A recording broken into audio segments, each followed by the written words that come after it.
Hello, hi guys! Magandang hapon sa inyong lahat.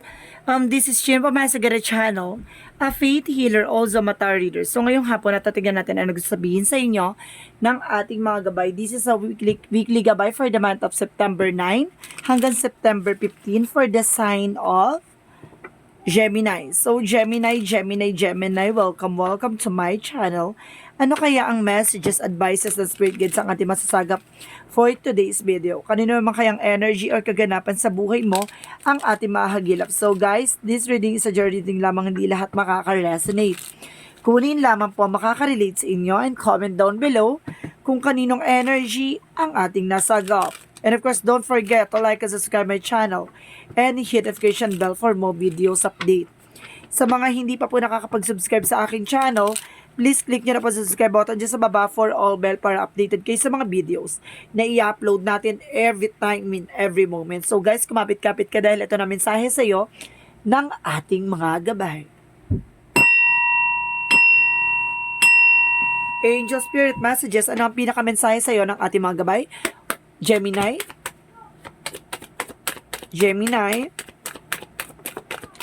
there's a Three of Swords. Excuse me. There's a recovery. And of course, the Three of Pentacles, collaboration, teamwork, no? Kumbaga makaka-recover ka na raw dito, Kumbaga kailangan mo lang magkaroon ng kumbaga makipag-socialize or collaboration with others or getting to know each others or something. Kung may gusto ka makilalang tao, kilalanin mo muna bago ka mag-take ng action. There's a physical healing and of course there's an emotional and physical healing, and of course there's a recovery, and of course a self-love, no? At the same time, there's a the temperance, the healing talaga, may healing and perfect timing, and of course the balance, and of course there's a lovers.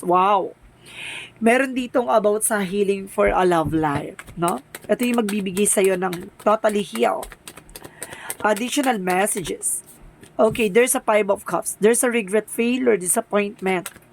No, marami ka disappoint dito. Marami ka parang natutunan, no?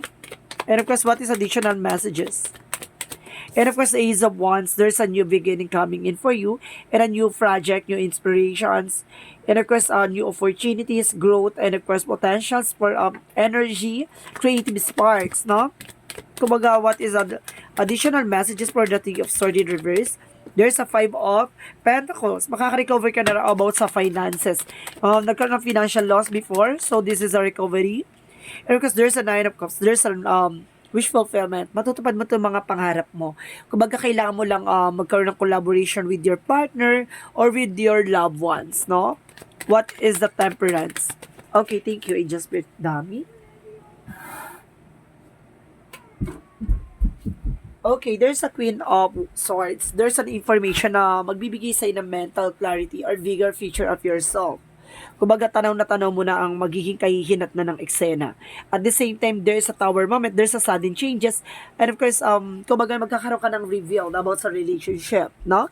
And of course, there's a Four of Pentacles, kumbaga, protect your power, protect your energy, or protect your finances, saving money. Kumbaga, wag mong sayangin yung opportunity pumapasok sa'yo, no? This is your time na kailangan mong mag-invest on your own at alisin mo yung insecurities and of course, magkaroon ka ng solid investment. What is the Ace of Wands? And of course, there's a Ten of Swords. There's a painful ending or there's a betrayal or there's a backstabbing, no? Nagkaroon ng backstabbing. But don't you worry, there's a new project, a new opportunities, a new beginning, na? What is the Three of Swords in reverse? The Five of Pentacles. Get more information to clarify this reading. There's a Star card. There's a wish fulfillment. Ito yung healing and recovery that brings you a miracle, no? Kumbaga, hindi mo inaasahan, no? Pero, binigay sa'yo ng, ni God ng buong buo, emotional and physical. Kumbaga, nagkaroon ka ng talaga dito, healing, no? Kumbaga, nagkaroon ng, na nasa process and progress naman siya. At the same time, kung hindi pa siya nangyayari sa inyo, just wait for it, no? Hindi mo kailangan i-force yung sarili mo for healing. Kasi, nasa yan takes time talaga yan, What is the Three of Pentacles and the Nine of Cups? There's a Nine of Pentacles. There's a blossoming abundance. And of course, there's a rewarding effort and success coming your way. Kumbaga, unti-unti yan matutupad yung mga pangarap mo. Fulfillment and of course, blossoming abundance and of course, collaboration. Kailangan mo lang ng teamwork and tamang strategy. So, what is the Temperance of the Queen of Swords? At the same time, there's a Two of Cups. There's a partnership. Magkakaroon ka ng partnership dito that brings you healing, no? Kumbaga, gagamutin ng pusong sugatan at pusong may lamat ng nakaraan, no? Kumbaga, dito ay mukhang magkakaroon ka ng panibagong pag-ibig. So, what is the lover? This is, of course, the Tower moment. What is the lovers and the Tower moment? Get more information. There's a hangman. Baguhin ang perspective, no? There's a hangman. Or you're feeling stuck from the past, pero kailangan mo baguhin ang nakaraan o yung mga na ways, no? Yung mga strategies or knowledge and thoughts, yung mga nangyari from the past, kumbaga lahat ng mga naging conflict and arguments and of course, nagkaroon ng failures that because of sa mga ganong eksena. So, kailangan mong baguhin yung sistema na yon para hindi na maulit-ulit yung nangyari sa nakaraan. So, what is the Five of Cups and the Four of Pentacles? Okay, there's a the Hangman, the Magician. There's a manifestation. Mama-manifest mo raw yung mga bagay na yan. You have a power and willpower. So, kumbaga, kailangan mo lang protection yung growths mo, no? Kumbaga, kailangan mo mag-focus sa kung ano man yung ginagawa mo. Huwag mong sayangin yung opportunities. And use your skills and abilities. So, what is the Ace of Wands and the Ten of Swords? Ace of Wands and the Ten of Swords, there's a Four of Swords. Listen to your intuition. Listen to your gut feeling. Kumbaga, makinig ka sa nararamdaman mo. Alisin mo daw yung takot at pangamba mo, ha? Release the negative thoughts. Diba? And of course, kumaga, dahil teen rider ka, nagkaroon ng betrayal, nagkaroon ng deception, kumaga, nagkakaroon ka ng trust issue dito. No? What is the outcome? Ace of Swords, breakthrough. No? Kumaga, this is your moment. And of course, new fresh ideas, and of course, a mental clarity, and the moon card, and of course, the revelations, and of course, illusions, under hidden agenda or hidden enemies. Magkakaroon ka ng clarity dito in all aspects. No? What is additional messages? Yung fear, isa pa yan, ha? Yun yung nagbibigay sa'yo ng ano eh. Okay, there's a Six of Cups, there's a reconciliation, or past coming back, and of course, there's a Two of Wands. Kailangan mo magdesisyon, no? Babalikan mo ba o kailangan mo nang putulin ang connection nyo nung nakaraan, no? Choices, decision is here, pero you need to think twice and you need to think wise, no? Kailangan mo maging mautak at kailangan mo maging wais at listo, no? Malay mo, bumalik siya para gamitin ka lang ulit. Diba? Kumbaga, see, there's a Five of Wands, conflict. Bumalik siya hindi dahil para mahalin ka ulit, para saktan ka ng paulit-ulit. No? Lesson from the past. Kumbaga dito, para sinasabi ng healing and miracles. And of course, lessons. Failure and lessons from the past. And of course, you need to think twice and wise, no? So, what is the Love Oracle card? Kailangan mo talaga maging matalino at maging talaga dito, wais. At listo, no? Pero, see, stab in the back. I told you, di ba?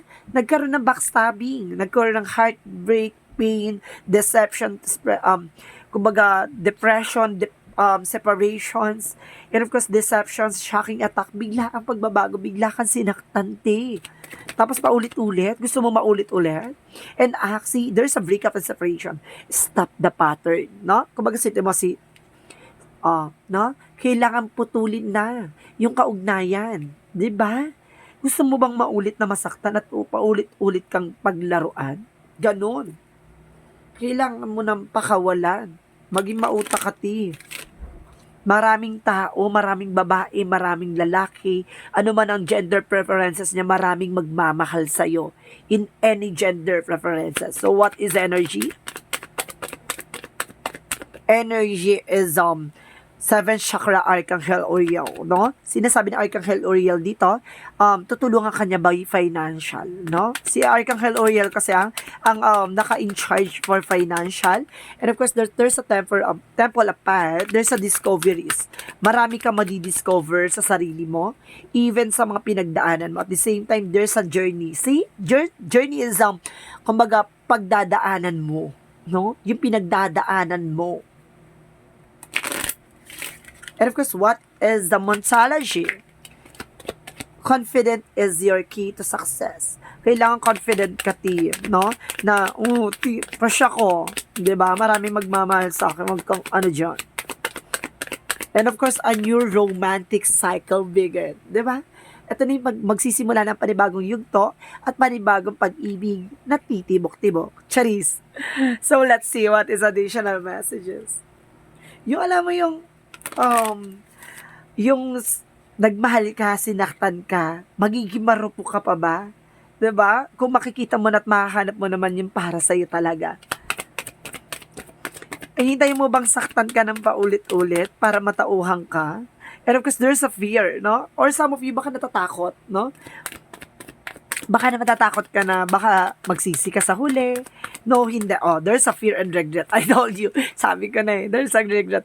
Ayun yun kumbaga natatakot, nangangamba ka na baka pagsisihan mo nga. 'Di ba? Don't you worry kasi hindi mo na mababalik ang nakaraan. Pero ang sinasabi sa'yo dito, kailangan mo ng talikuran na nakaraan at humarap sa kasalukuyan. So what is Archangel Michael messages? Ano ko sinasabi sa'yo dito, T, there's a lean on God and angels support you. So, sinusuportahan ka raw ng ating angel spirit. At the same time, energy healing works. Diba? It's all about healing. So, sinasabi dito ni Archangel Michael is all about healing, no? Pagkatapos mong masaktan, kumbaga matatauhan, at gagamutin ang sugat ng nakaraan, ngayon, babalik siya. Hayaan mo bang ulit masaktan? Di ba, syempre, hindi na, T. You're totally healed, di ba? Coming back dito, diyan kung gilagid mo. Charis, di ba? So, what is romantic angels are helping you? So, there's soulmate. So, there's a soulmate connections na darating sa buhay mo. New love, di ba? New soulmate, new love. So, this is it. So, bagong magpapatibok sa puso ni Watashi, T. Kumalma ka. So, what is the chakra? What is the chakra? There's a mysticism, no? Maraming misteryo. Hindi pwedeng ipaalam sa'yo. Bagkos kailangan mo maging, kumbaga handa sa sarili mo at handa sa pagbabago. Kaya pala, there's a star card for healing and miracles. So, miracles that brings you healing. And of course, ajay, magiging masaya ka at maligaya ka dito. Mararanasan mong maging masaya at maging kumbaga yung totoong saya inside and out. And of course, there's a builder, no? Kumbaga pinapalakas ka para kumbaga mailagay mo yung sarili mo sa isang sitwasyon na hindi ka matitibag ng kahit na anumang bagyo. So what is additional messages? What is the additional messages? There is an obsidian shielding, yeah? Protection mo yung grounds mo, yung sarili mo. And of course, there's an autumn, harvest time, preparation, and abundance coming your way. At the same time, guys, additional messages. And there's a the sun card, illumination. Ngayon parang dinidevelop mo na at magkakaroon ka na ng God energy, magkakaroon ka na ng transformation. And of course, magkakaroon ka ng mental clarity. Pag sun card kasi is a pure positivity, hinahatak niya lahat, ina-attracts niya lahat ng mga positive, no? So what is Jesus loving quotes? So what is the Jesus loving quotes?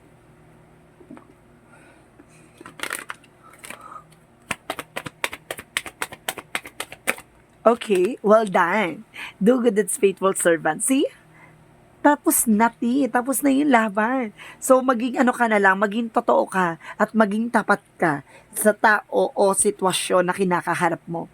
'Di ba kung sino man yung mahal mo, sino man yung darating, maging tapat ka, maging totoo ka. 'Di ba ganun siya? So, what is the angel's number?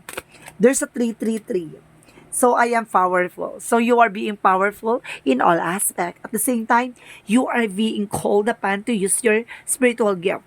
As a light worker, assisting you all of humanity, live your trust and be a positive light to others. See?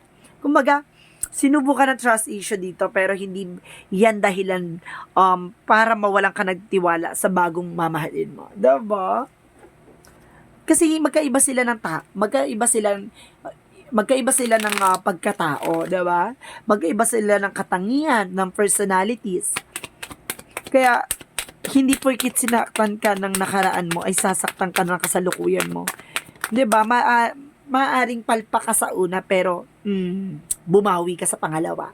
Kumbaga, there's consciousness. Today, I pay attention to every thoughts and feeling that I manifest. My outer world reflects my inner consciousness. I pour the light of my awareness on my most constructive thoughts so they will grow and produce the experiences I want. Mindful of what I create in this universe, I become an expression of divine light. So see, conscious ka na and aware ka na at the same time, diba? Kumbaga, hindi ka na basta-basta magpapabudol pa. Alam mo na sa sarili mo at alam mo na kung ano yung kinagagalawan mo, diba? Kumbaga, hindi ka na marupok, diba? Kumbaga, kaya mo na magmahal at kaya mo nang ihanda yung sarili mo sa panibagong chapter ng buhay mo na magiging masaya ka at magiging maligaya ka na sa piling ng taong mahal mo. Oh, sabi. So there's energy for beautiful reading for love life and money. So money, career, and love life. Kumbaga bibigyan ka ng pasabog dito. So this reading is a general reading lamang, hindi lahat makaka-resonate. Kunin lamang pa makaka-relate sa inyo and comment down below kung kaninong energy ang ating nasagap. And of course, this is a weekly gabay for the month of September 9 hanggang September 15 for the sign of Gemini. So guys, sa mga naka-relate, please comment down below. And of course, sa mga hindi nakaka-relate, please comment down below your full name and birthday. And of course, your locations, kung asan man kayo ngayon para sa susunod na reading natin, buhay mo na ang mahagilap natin at masasagap natin. Maraming salamat po. And see you in the next video. Bye-bye and babush!